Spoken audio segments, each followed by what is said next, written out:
네, 오늘도 미래캐스터와 함께 미래생활 업데이트 해보시죠. 오랜만에 영화 리뷰입니다. 자, 영화 플랜 75와 살아있는 것이 죄인 사회, 그런 미래 사회에 대해서 오늘 이야기를 해보려고 하고요.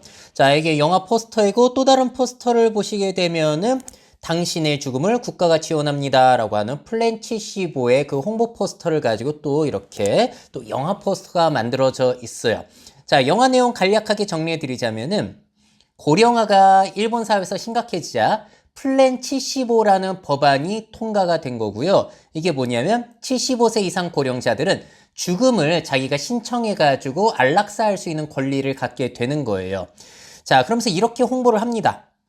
태어난 건 내 의지가 아니지만 죽는 건 내가 정할 수 있다라는 걸로 홍보가 되고 있고, 신청을 하게 되면은 나라에서 준비금 명목으로 10만엔, 우리 돈으로 100만 원 정도를 지급을 해요. 이걸 가지고 장례 준비를 할 수도 있겠지만 그냥 내가 이것저것 사치품으로 사용해도 전혀 상관이 없는 돈이라고 합니다. 자, 안락사를 하는 방식은 뭐냐면은 다 같이 누워가지고 호흡기로 이렇게 약이 들어오면 잠들듯이 죽는 방식이 영화 속에서 나오게 돼요. 자, 사실 안락사에 대한 부분들은 여기저기서 설문조사를 해보게 되면은 동의율이 진짜 높습니다.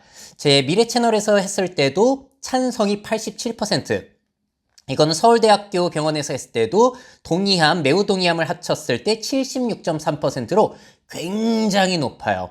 자, 안락사를 찬성하는 이유는 남은 삶이 무의미하기 때문에 존엄한 죽음에 대한 권리, 고통의 경감, 뭐 이런 것들이 나오고 있습니다. 현재 전 세계적으로 안락사가 합법인 국가들이 꽤 있어요. 보통 적극적인 안락사와 소극적인 안락사로 나뉘게 되는데, 적극적인 안락사라는 것은 약물 투여라든지 해가지고 죽음을 앞당기는 행위이고요. 소극적인 안락사라는 것은 연명치료를 중단해가지고 그냥 서서히 죽게 놔두는 그런 것들을 소극적인 안락사라고 합니다.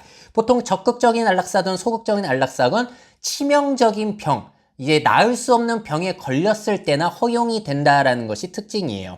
사실 이런 병에 걸린 사람에 대한 안락사의 영화는 있습니다. 다 잘 된 거야 라고 소피 마르소가 나오는 영화가 있는데, 이건 아버지가 루게릭병인가 때문에 너무 삶이 수치스러워지고 고통스럽게 된 거예요. 그래서 딸에게 부탁을 해가지고 결국엔 딸이 거부하다가 나중에 아버지 안락사를 도와주는 내용이 나오는데요.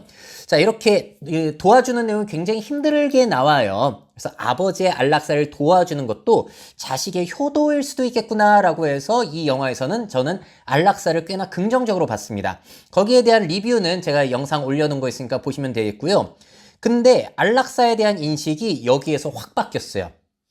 플랜 75를 보게 되고, 이 영화를 보고 나서 느낀 점은, 미래에는 안락사가 이렇게 합법화가 되면은 살아있는 것이 죄가 되는 사회가 될 수도 있겠구나. 특히나 이 영화 속에서는 치명적인 병에 걸리지 않더라도 75세를 넘어가게 되면 누구나 안락사를 신청할 수 있게 되거든요. 그게 다른 점이에요. 자, 영화 속에 이런 내용이 나옵니다. 넘쳐나는 노인이 나라 재정을 압박하고 그 피해는 전부 청년이 받는다. 노인들도 더는 사회에 폐해 끼치기 싫을 것이다. 옛날부터 우리 일본인은 국가를 위해 죽는 걸 긍지로 여겨왔다라고 하면서 어찌 보자면 사회 분위기가 안락사를 유도하는 쪽으로 가는 거예요. 그러면서 이런 생각이 들었습니다. 노인 안락사가 국가를 위한 일이라고 인식이 되게 된다면은 과연 노인들의 삶을 편하게 이어갈 수 있을 것인가? 자, 그래서 치명적인 질병이 걸린 사람에게 안락사를 하는 게 아니라 누구나에게 안락사를 하게 됐을 때 이런 문제가 굉장히 심각해질 수 있겠구나를 영화 속에서 보여줍니다. 저도 전에 인터넷에 돌아다니는 이 짤을 보면서 크게 느꼈던 건데요. 일본인이 올린 트위터 내용이라고 해요. 이 안락사를 반대하는 이유가 내가 죽을 권리였던 것이 네가 죽을 의미로 바뀔 가능성이 있다는 거죠. 자, 일본에서는 안락사가 합법화되게 되면은 다들 주변에 폐를 끼치지 않기 위해 안락사를 하고 있으니 너도 빨리 안락사해야 하라는 압박이 발생할 것 같다는 거예요. 주변에서도 죽고 있으니까 너도 죽어. 이런 압력은 태평양 정전 때도 있었다는 겁니다. 그러니까 효율을 생각해서 네가 죽을 의미로 바뀔 가능성이 너무 높아진다는 것이죠. 자, 그래서 국가를 위해서 안락사를 해야 된다. 이 생각이 퍼지게 되면은 사회가 너무나 끔찍해질 것 같아요. 자, 그리고 영화 속에서 굉장히 인상 깊게 들은 대사가 이거예요. 자, 노인분이 건강검진을 받으러 가셔가지고 이런 얘기를 합니다. 혈압 재시면서. 건강검진 오는 것도 민망해. 오래 살려고 용 쓰는 것 같이 보이잖아? 라는 내용이 굉장히 저는 꽤 충격적으로 다가왔어요. 자, 우리나라 같은 경우도 고령화가 빠르게 진행이 되고 있고 65세 이상 인구를 보면 이렇게 늘어나게 되는데, 자, 노인의 수가 이렇게 많이 늘어나게 된다면은 노인들이 혹시나 이런 생각을 할 수가 있어요. 오래 살아 있다는 사실 자체를 민폐, 죄로 느낄 수 있는 사회. 그 비율이 너무 높아가지고 재정이라든지 의료에 있어서 부담을 분명히 청년들에게 준다라고 본인도 느낄 가능성이 있다는 것이죠. 자, 그러면서 또 이런 내용이 영화 속에 나옵니다. 정부는 플랜 75 기준 연령을 65세로 하향 조정하는 방안을 검토 중이라는 거예요. 그래서 한번 이게 시작이 되게 되면은 그 연령은 점차 낮아질 가능성이 있지 않을까라는 생각이 들었고, 이런 뭐 나라 재정 차원에서 그리고 청년 부담 개선 차원에서 나을 수는 있겠지만 그게 사회의 전부는 아닐 것 같다라는 생각인 거죠. 그래서 만약에 한번 확대되기 시작하게 된다면 이 범위가 어디까지 확대가 될 것인가? 만약에 이런 것들이 누구나 안락사를 할 수 있게 되는 연령대 상관없이 그렇게 되게 된다면 가난한 자들이 상대적으로 많이 선택하는 문제가 생겨날 수도 있을까요? 그러면은 그게 우리가 바라는 미래일까? 라는 생각이 들기도 하고, 범죄자들에게도 선택권을 주게 된다면은 범죄자들 왜 안 죽고 살아있냐라고 사회에서 압박을 가할 가능성도 상당히 높아 보입니다. 너무나 위험한 사회가 될 것 같더라고요. 자, 그리고 사람들이 이렇게 안락사에 대해서 동의하는 비율이 높은데 영화를 보다 보니까 또 이 생각도 들었어요. 막상 자신의 안락사 당일이 되었을 때 여러분들은 어떤 느낌이실까요? 지금은 젊고 미래일이니까 나중엔 그냥 안락사하고 죽어야지라고 생각하시겠지만 당일에는 과연 여러분들이 어떤 느낌이 드실까라는 생각도 듭니다. 자, 그래서 현재 우리 전 세계에서 안락사를 시행을 하게 된다고 했을 때 그때는 엄격하게 치료의 가능성이 없는 경우에 한해서 적극적이건 소극적인 안락사건 진행이 되고 있는데, 그런 내용이 아니라 그냥 누구나 보편적인 안락사를 시행할 수 있게 된다면은 그거는 문제가 많이 심해질 것 같고요. 그래서 거기에 대한 대비가 또 필요해질 것 같더라고요. 자, 뭐냐면 일단은 오래 사는 것이 죄가 되는 사회 분위기를 절대로 만들면은 안 되겠다. 자, 이 사회 분위기를 어떻게 만들어 가야 될지는 막막하긴 합니다.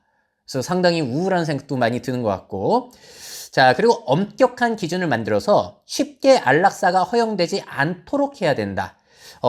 이게 병 때문에 안락사를 하는 사람들도 있겠지만 병이 아니라 그냥 삶을 이어가기 싫어서 안락사를 만약에 허용하게 한다고 하더라도 그 기준이 진짜로 매우 까다롭고 엄격해야 된다라는 생각이 들었어요.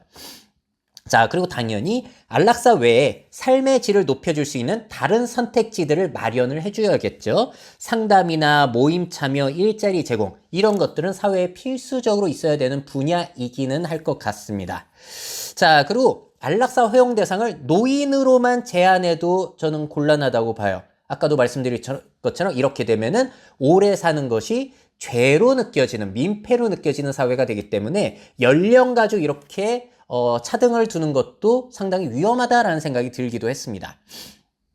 자, 그리고 이런 안락사 허용에 대한 영화 컨셉이 나온 것 자체가 이 노인 복지 아니면은 의료 비용이 너무나 많이 들어가고 청년의 부담이 된다는 거잖아요. 그래서 청년들에게 세금을 걷어서 그쪽으로 너무나 세금이 많이 지출되는 사회를 만들어서도 곤란할 것 같아요. 그러면 청년들의 불만이 터져 나올 수밖에 없으니까. 그래서 세대별로 복지 재정, 연금 제도 등을 분리해서 관리한다든지, 젊은 세대들이 우리 돈을 왜 저렇게 노인들에게만 써야 됩니까? 라는 불만이 나오지 않는 그런 재정 운영 방안이 꼭 필요하지 않을까라는 생각이 들었습니다. 자, 그래서 그와 관련해서 제일 깔끔한 복지 방법은 이게 떠오르더라고요. 보편적인 기본소득제. 누구에게나 똑같은 액수를 노인이나 청년이나 지급을 하게 된다면은, 그러면은 노인들이 이제 나중에 오래 살아가지고 괜히 민폐를 끼친다라는 생각이 좀 덜해질 수도 있겠다라는 생각이 들었습니다. 근데 이런 생각을 영화를 보고 또 정리를 하다 보니까 또 옛날 생각이 나더라고요. 옛날은 분명히 칠순잔치라든지 팔순잔치라든지 오래 사는 것이 축하받는 일이었어요. 불과 30년 전만 하더라도 오래 살면 그건 축하받는 일이었는데, 야, 이게 이제 사회가 바뀌어 갈 것 같다는 거죠. 자, 그래서 다시 오래 사는 것이 축하받는 세상이 올 수는 없을까? 어떻게 생각하세요? 그럴 가능성이 너무 희박하죠. 일단 미래의 인구 구조를 생각해 보자면은 노인들, 오래 사는 노인들이 적으면 축하받을 일일 수는 있겠습니다만 앞으로는 생산 가능 인구보다도 65세 이상 노인 인구가 많아지는 사회를 살아가기 때문에 축하받은 일은 아닐 것 같긴 해요. 그리고 경제 성장과 효율성을 생각하는 사회 분위기에서 노인의 증가는 사실 지출의 증가를 의미하기 때문에 환영받기 쉽지 않을 겁니다. 그리고 멀어지는 인간관계, 친척관계로 공동체적인 의식 같은 것들도 많이 소멸이 됐기 때문에 노인들이 살아있는 것이 민폐로 느껴질 그런 사회 분위기가 될 가능성은 안타깝지만 굉장히 높게 느껴져요. 확률이 높을 것 같다. 자, 심지어 2037년을 지나게 되면 65세에서 74세 전기 고령 인구보다 75세 이상 후기 고령 인구가 훨씬 많아집니다. 자, 그래서 오래 사는 것이 죄로 느껴질 미래 사회가 올 것 같아요. 자, 그렇다면은 미래 대한민국에서 오래 사는 것을 죄로 느낄 사람들은 누구냐? 굉장히 현실적인 얘기를 드리자면은 2040년에 75세 이상 노인은 65년 이전 출생자들이시고요. 2050년은 75년 이전 출생자들, 2060년은 85년 이전 출생자, 2070년은 95년 이전 출생자들입니다. 그러니까 살아있는 게 죄라고 느낄 노인분들이 누구냐면은 이 영상을 보는 여러분들, 이 세대들이라는 거예요. 자, 그래도 여러분들은 안락사를 원하시나요? 자, 그리고 노인들이 살아있는 것이 죄로 느껴지지 않는 사회를 만들 방법은 뭐가 있을까요?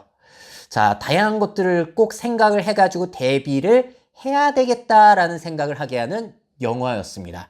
저는 너무나 잘 봤고요. 어디서 보실 수 있으시냐면은 지금 유튜브 영상에서 그 플랜 75 검색하시면은 대여료 10,000원, 평생 소장 15,000원 주고 여러분들 보실 수 있으세요. 그래서 이 영화는 나이 드신 분들보다도 지금의 3, 4, 50대 분들이 보시기를 저는 추천드리고 싶습니다. 노인분들이 보시기엔 너무 우울하기 때문에. 그래서 영화 꼭 보시기를 추천드리고 여러분들 어떤 생각을 가지고 계시는지 댓글 꼭 남겨주시기를 바라겠습니다. 자, 그럼 댓글 보러 가시죠. 미래사회 변화를 업데이트하고 싶으신 기업 및 기관, 그 밖에 미래 트렌드 교육이 필요하신 분들은 myf21 네이버닷컴 이메일로 연락주세요.